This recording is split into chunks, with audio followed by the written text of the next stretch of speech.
Doctor साहब, मच्छर मध्य प्रदेश, छत्तीसगढ़, राजस्थान। वैभव ने बहुत अच्छा टॉपिक छेड़ा था कि डॉक्टर साहब छत्तीसगढ़ में तो कांग्रेस बीजेपी को स्वीप कर रही है, और मुझे लगता है कि हमारा हरियाणा के राज्यसभा सांसद श्रीमान रणदीप सुरजेवाला को जब से कर्नाटका की जिम्मेदारी दी थी, उसके बाद से उनमें एक बहुत अच्छा उछाल है। और क्या वो उसको मध्य प्रदेश में कांग्रेस कैश करना चाहती है?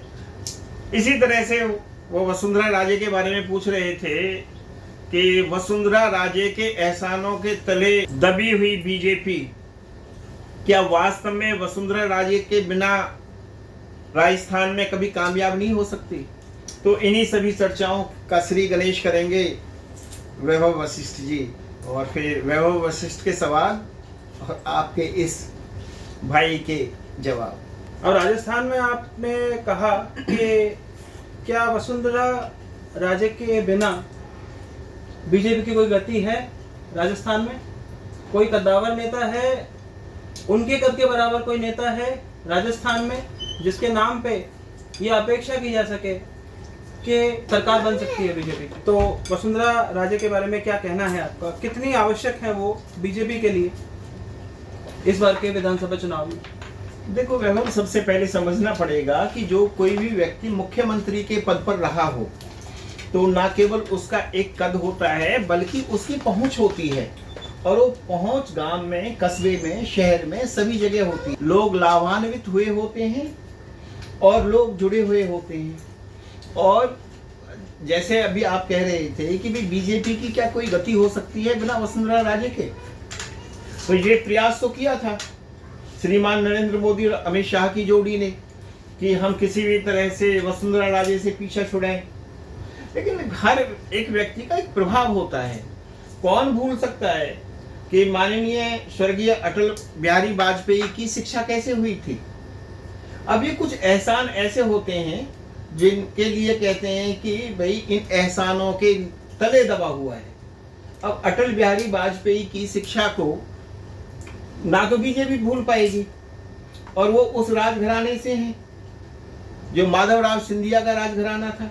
हालांकि ये बड़ा प्रचलित रहा था कि एक बीजेपी में और एक कांग्रेस में, और अब तो दोनों एक ही हो गए, अब तो एक ही थाली का खाना। तो इसमें आपको राजस्थान में बीजेपी या कांग्रेस को समझने से पहले आपको समझना पड़ेगा कि कांग्रेस इस समय किस तरह से अपने सारे दाव सोच समझकर चल रही है।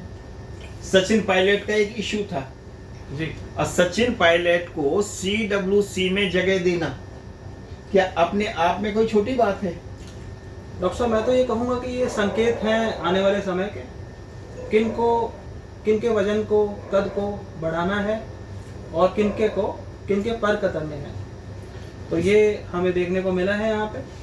तो मेघवाल साहब को, अश्विनी वैष्णव को इन्होंने लाकर, राजस्थान से लाकर, क्या बीजेपी ने वही चाल नहीं चली?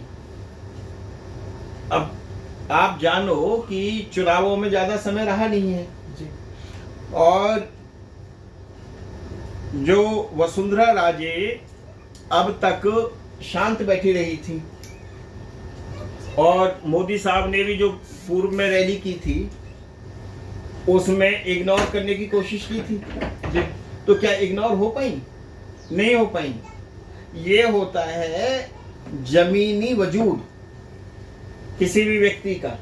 अब उन्हें रिप्लेस करना है तो बताओ रिप्लेस किससे करेंगे?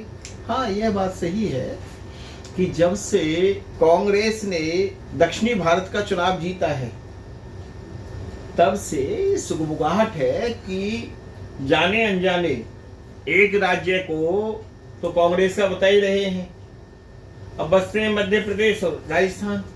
तो कौन सी बड़ी बात है कि भाई मध्य प्रदेश और राजस्थान कांग्रेस की झोली में ना आ जाए?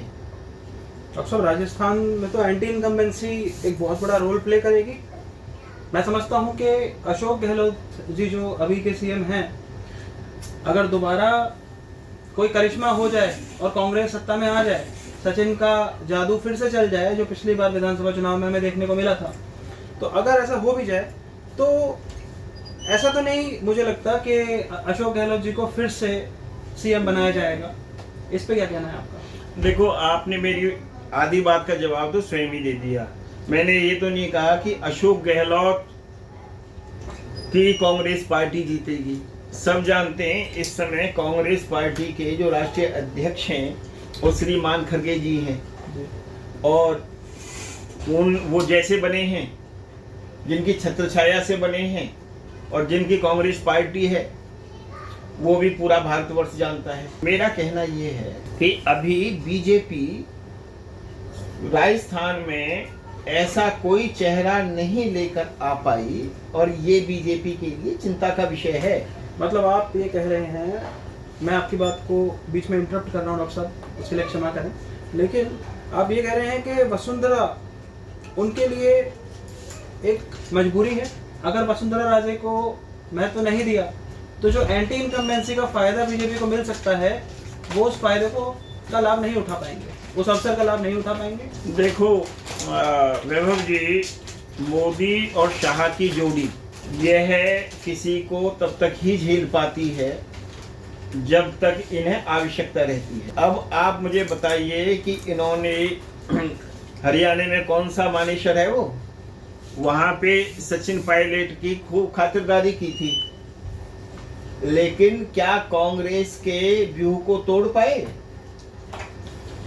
सचिन पायलट आज भी कांग्रेस में ही हैं। अब वसुंधरा राजे से पीछा तो छूट जाता यदि किसी तरह से ये कांग्रेस के उन दिग्गजों के भ्रम जाल में ना फंसते, जिनका कितना बड़ा तो तमाशा बना था। हरियाणा सीएम ये तक नहीं समझ पाया कि ये सचिन पायलट जो ने बिठा रखा है अपनी स्टेट में, ये तुम्हारी पोल पट्टी खोलने के लिए आया है, ये तुम्हें वो जवाब देने के लिए आया है जो तुमने मध्य प्रदेश में किया था। मतलब जो ये मिशन कमल, ऑपरेशन कमल जो चलता है, वो उन्होंने सचिन पायलट के ऊपर चलाने का प्रयास किया, लेकिन उन्हें ये नहीं पता था कि वो एक तरह से उनके राज लेने के लिए वहां पे पहुंचे हैं और उनका कच्चा चिट्ठा खोलने का उनका पूरा प्लान है। भाई, ऑपरेशन कमल की बात तो एक मीडिया का वर्क करता है, चलता होगा। अब चैनल तो हमारा भी चल रहा है, हमने तो कभी नहीं देखा कि बक्से भर भर के लेके आ रहा है इन चैनल वालों के पास। ये सारी ना कोई ऑपरेशन होता राजनीति में, ये कोई डॉक्टर है जो ऑपरेशन करेंगे। ये कोशिश की जाती है उस आदमी के साथ जो जिसमें असंतोष पनप रहा है, और उस असंतोष पनपने का एक बहुत बड़ा कारण था कि सचिन पायलट युवा है और सचिन पायलट की जाति के अधिकांश लोगों ने कांग्रेस को वोट दिया था। अशोक गहलोत केवल और केवल इस कारण से चीफ मिनिस्टर बना कि उसके ऊपर आला कमान का आशीर्वाद था, जिसको वो अंत तक नहीं निभा पाया। पर इसमें जितनी फजीयत हरियाणा बीजेपी कैडर की हुई, उतनी फजीयत बताओ और किसी स्टेट में हुई हो? डॉक्टर साहब, इस बारे में हम विस्तार से चर्चा करेंगे। आपने जो ये एक विषय बताया कि सचिन पायलट को मानेसर में उनकी खूब अवगत हुई और प्रयास किया गया उन्हें तोड़ने का, लेकिन अभी हमारा यही है कि जो ये राजस्थान है, यहाँ पे आप क्या देख रहे हैं, क्या आपको नजर आ रहा है भविष्य में विधानसभा चुनाव के बाद हमें क्या तस्वीर देखने को मिल सकती है? देखो, राजस्थान को आपको 5 और 6 यूनिट्स में बांटना पड़ेगा। राजस्थान कोई इतना छोटा प्रदेश नहीं है, सबसे बड़ा प्रदेश है, जहां किसी जातिगत, क्षेत्रगत या किसी पार्टीगत बात की जा सके। मैं आपको बता दूं कि जो मेवाड़ का क्षेत्र है जी, उसकी अपनी प्राथमिकताएं हैं, लेकिन फिर जैसे ही ये भरतपुर वाला क्षेत्र शुरू होता है और ये क्षेत्र जाके कोटा तक प्रभावित करता है, इसकी अपनी प्राथमिकताएं, और फिर ये जो हमारा क्षेत्र है पाकिस्तान से लगता हुआ राजस्थान, बीकानेर, जैसलमेर, बाड़मेर, ये उसकी अपनी प्राथमिकताएं हैं।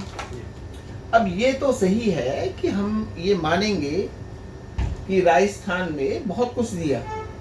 अब आप देखिए कि हमारे पूर्व उपराष्ट्रपति जी थे, भैरव सिंह शेखावत जी। कभी मुख्यमंत्री भी रहे थे, जी। लेकिन वो बात पूरी तरह से तो नहीं चल पाई थी। अब राजस्थान से जो बीजेपी ने भी कार्ड खेला है, कई राजस्थान के लोगों को न केवल उन्होंने दिल्ली के मंत्रिमंडल में जगह दी, बल्कि कई रैलियां कराने की भी कोशिश की। फिर वही निकल के आता है, क्या रानी साहिबा को इग्नोर किया जा सकता है? और आपको एक बात बताता हूं मैं कि आपने वो मुझे आप जिक्र कर रहे थे, हाँ वो सही बात है। वो वीडियो में सही उमा भारती ने आडवाणी को क्या कहा था, उस मीटिंग को आप गूगल करके देख लीजिए कि उमा भारती जी उस समय आडवाणी जी एक तरह से सर्वे सर्वा थे बीजेपी के, और उसी हॉल में सुना के आई थी। तो ये तो रानी है। तो मुझे नहीं लगता कि अभी जो पर्यवेक्षक हैं बीजेपी के, या जो हमारे मोदी और शाह बीजेपी की जोड़ी है, ये रानी को इग्नोर कर पाएगी।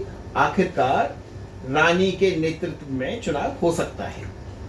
और अगर उन्होंने ऐसा नहीं किया तो उसका खामियाजा हार के रूप में भुगतना पड़ सकता है। देखिए, यह तो अभी चुनाव में समय है और ये अभी इसमें कई फेरबदल होंगे।